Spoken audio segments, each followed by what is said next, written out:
SI Pawan మొదలైనటువంటి కథల్లో కూడా పోలీసులు చేసినటువంటి త్యాగాన్ని కూడా చేస్తారు. నిజంగా పోలీసుల గురించి ఇంత పాజిటివ్ గా ఈ మధ్యలో కథలు రావడం అనేటువంటిది చాలా అరుదైన విషయం.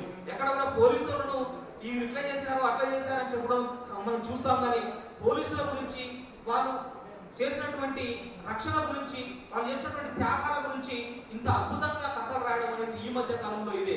ఎందుకంటే సెల్యూట్ పోలీస్ అనేటువంటి దాంట్లో లాక్డౌన్ విధించిన తర్వాత అందరూ కూడా ఒంటరి నిర్బంధంలోకి వెళ్ళిన తర్వాత కొంతమంది మాత్రం ఆ నిర్బంధాన్ని దాటి వెళ్ళిపోతుంటారు. కుటుంబాన్ని కూడా పట్టించుకునేటువంటి స్థితి వస్తుంది. ఏంటిదంటే ఆ పోలీసు కుమార్తె రిత్విక హాస్పిటల్లో ఉంటే కూడా ఇతను వెళ్ళలేని పరిస్థితి.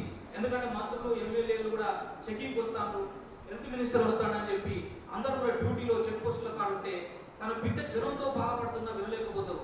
ఆ పాప అర్థం చేసుకొని హాస్పిటల్లో వాళ్ళందరికీ చెప్తూ ఉంటుంది.